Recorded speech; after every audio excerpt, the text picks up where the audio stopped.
ಪ್ರಶ್ನೆ ಪತ್ರಿಕೆ ಸೋರಿಕೆ ಹಗರಣದ ಹಿನ್ನೆಲೆಯಲ್ಲಿ ನ್ಯಾಯಕ್ಕಾಗಿ ದೆಹಲಿಯ ಜಂತರ್ ಮಂತರ್ನಲ್ಲಿ ಶಾಂತಿಯುತವಾಗಿ ಹೋರಾಟ ಮಾಡುತ್ತಿರುವ ವಿದ್ಯಾರ್ಥಿಗಳ ಮೇಲೆ ನಡೆದ ಪೊಲೀಸ್ ಲಾಠಿ ಚಾರ್ಜ್ ಪ್ರಕರಣ ರೂವಾರಿ ದೇಶದ ಗೃಹ ಮಂತ್ರಿ ಅಮಿತ್ ಶಾ ರವರ ಕ್ರಿಮಿನಲ್ ಬುದ್ಧಿವಂತಿಕೆ ಕೆಲಸ ಮಾಡಿದ್ದು ಅವರು ಕೂಡಲೇ ರಾಜೀನಾಮೆ ನೀಡಬೇಕು ಮತ್ತು ನೀಟ್ ಪ್ರಶ್ನೆ ಪತ್ರಿಕೆ ಸೋರಿಕೆ ಹಗರಣ ರೂವಾರಿ ಶಿಕ್ಷಣ ಮಂತ್ರಿ ಧರ್ಮೇಂದ್ರ ಪ್ರಧಾನ್ ಕೂಡಲೇ ರಾಜೀನಾಮೆ ನೀಡಬೇಕೆಂದು ದಲಿತ ಸಂಘರ್ಷ ಸಮಿತಿ ಅಂಬೇಡ್ಕರ್ ವಾದಿ ಕೇಂದ್ರ ಸರ್ಕಾರಕ್ಕೆ ಆಗ್ರಹಿಸಿದ್ದಾರೆ.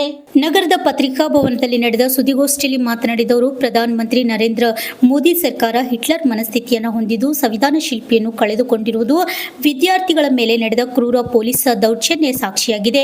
ವಿದ್ಯಾರ್ಥಿಗಳ ಮೇಲೆ ಅಮಾನುಷ ದೌರ್ಜನ್ಯ ನಡೆಸಿದ ಪೊಲೀಸ್ ಕ್ರಮ ಅತ್ಯಂತ ಖಂಡನೀಯವಾಗಿದ್ದು, ದೌರ್ಜನ್ಯ ನಡೆಸಿದ ಪೊಲೀಸರ ಮೇಲೆ ಕ್ರಿಮಿನಲ್ ಪ್ರಕರಣ ದಾಖಲಿಸಬೇಕೆಂದು ಕೇಂದ್ರ ಸರ್ಕಾರಕ್ಕೆ ಒತ್ತಾಯಿಸಲಾಗಿದ್ದು, ನೀಟ್ ಪರೀಕ್ಷೆ ಸಮರ್ಪಕವಾಗಿ ನಡೆಸಲು ಪದೇ ಪದೇ ಕೇಂದ್ರ ಸರ್ಕಾರ ವಿಫಲವಾಗುತ್ತಿರುವುದರಿಂದ ಮುಂದಿನ ಸಾಲಿನಲ್ಲಿ ಆಯಾ ರಾಜ್ಯಗಳಿಗೆ ಪರೀಕ್ಷೆ ನಡೆಸುವ ಸಂಪೂರ್ಣ ಜವಾಬ್ದಾರಿ ನೀಡಬೇಕೆಂದು ದಲಿತ ಸಂಘರ್ಷ ಸಮಿತಿ ಕೇಂದ್ರ ಸರ್ಕಾರಕ್ಕೆ ಒತ್ತಾಯಿಸಿದೆ.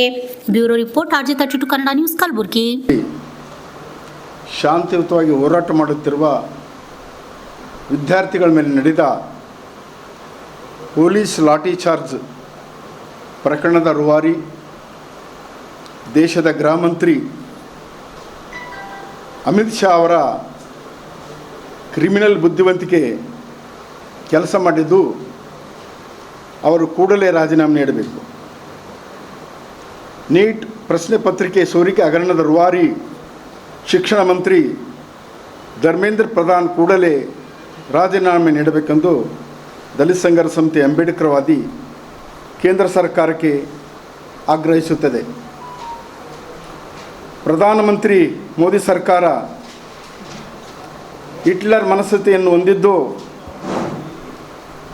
ಸಂವೇದನಾಶೀಲತೆ ಕಳೆದುಕೊಂಡಿರುವುದು ವಿದ್ಯಾರ್ಥಿಗಳ ಮೇಲೆ ನಡೆದ ಕ್ರೂರ ಪೊಲೀಸ್ ದೌರ್ಜನ್ಯಕ್ಕೆ ಸಾಕ್ಷಿಯಾಗಿದೆ. ವಿದ್ಯಾರ್ಥಿಗಳ ಮೇಲೆ ಅಮಾನುಷ ದೌರ್ಜನ್ಯ ನಡೆಸಿದ ಪೊಲೀಸ್ ಕ್ರಮ ಅತ್ಯಂತ ಖಂಡನೀಯವಾಗಿದ್ದು, ದೌರ್ಜನ್ಯದಲ್ಲಿ ಭಾಗಿಯಾದ ಪೊಲೀಸರ ಮೇಲೆ ಕ್ರಿಮಿನಲ್ ಪ್ರಕರಣ ದಾಖಲಿಸಬೇಕೆಂದು ಕೇಂದ್ರ ಸರ್ಕಾರಕ್ಕೆ ಒತ್ತಾಯ. ಕೇಂದ್ರ ಸರ್ಕಾರ ದಂತವೈದ್ಯಕೀಯ ಪರೀಕ್ಷೆ ಪ್ರಾರಂಭ ಮಾಡಿದಾಗಿನಿಂದ ಪ್ರತಿ ವರ್ಷ ಪ್ರಶ್ನೆ ಪತ್ರಿಕೆ ಸೋರಿಕೆ ಆಗಿ ಲಕ್ಷಾಂತರ ವಿದ್ಯಾರ್ಥಿಗಳಿಗೆ ಅನ್ಯಾಯವಾಗಿ ಅನೇಕ ವಿದ್ಯಾರ್ಥಿಗಳು ಆತ್ಮಹತ್ಯೆ ಅಂತ ದಾರಿ ತುಳಿತಿದ್ದು ಕಳವಳಕಾರಿ ಸಂಗತಿ. ಪ್ರಸಕ್ತ ಸಾಲಿನಲ್ಲಿ ದೇಶಾದ್ಯಂತ ಸುಮಾರು 21 ವಿದ್ಯಾರ್ಥಿಗಳು ಆತ್ಮಹತ್ಯೆ ಮಾಡಿಕೊಂಡಿದ್ದಾರೆ. ನೀಟ್ ಸಮರ್ಥವಾಗಿ ನಡೆಸುವಲ್ಲಿ ಕೇಂದ್ರ ಸರ್ಕಾರ ಪದೇ ಪದೇ ವಿಫಲವಾಗಿರುತ್ತಿರುವುದರಿಂದ ಮುಂದಿನ ಸಾಲಿನಿಂದ ಆಯಾ ರಾಜ್ಯಗಳಿಗೆ ಪರೀಕ್ಷೆ ನಡೆಸುವ ಸಂಪೂರ್ಣ ಜವಾಬ್ದಾರಿ ನೀಡಬೇಕೆಂದು ದಲಿತ ಸಂಘರ್ಷ ಸಮಿತಿ ಕೇಂದ್ರ ಸರ್ಕಾರಕ್ಕೆ ಒತ್ತಾಯಿಸುತ್ತದೆ.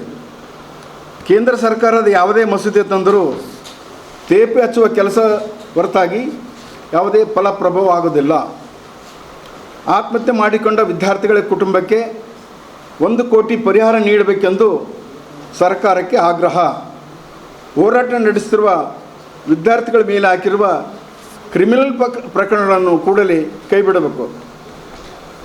ತಮಗೆ ಗುರುತಿರುವ ಹಾಗೆ 2024ರಲ್ಲಿ ಪ್ರಶ್ನೆ ಪತ್ರಿಕೆ ಸೋರಿಕೆಯಲ್ಲಿ ಸುಮಾರು 18 ಜನರನ್ನು ಬಂಧಿಸಲಾಗಿತ್ತು.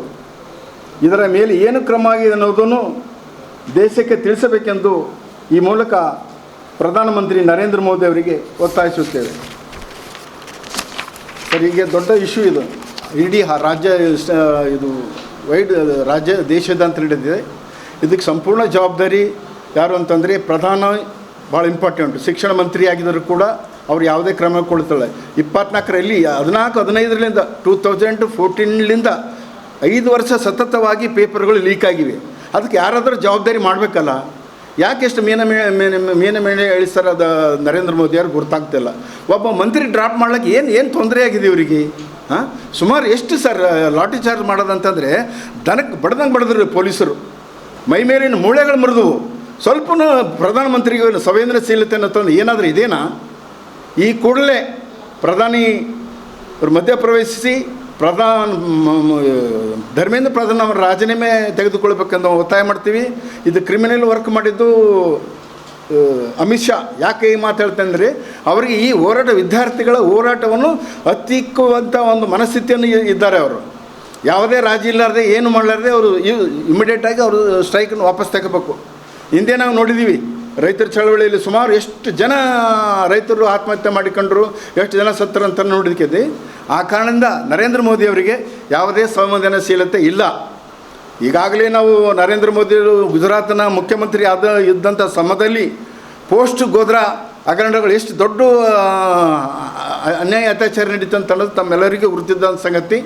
ಈ ಕೂಡಲೇ ಪ್ರಧಾನಿ ಮಧ್ಯಪ್ರವೇಶಿಸಿ ಶಿಕ್ಷಣ ಮಂತ್ರಿ ಧರ್ಮೇಂದ್ರ ಪ್ರಧಾನ್ ಅವರ ರಾಜೀನಾಮೆ ಪಡೆದು ಈ ಹೋರಾಟವನ್ನು ಮೋಸಗೊಳಿಸಿದ ಕೆಲಸ ಮಾಡಬೇಕೆಂದು ಈ ಮೂಲಕ ಸರ್ಕಾರಕ್ಕೆ ಒತ್ತಾಯ ಮಾಡುತ್ತೇವೆ.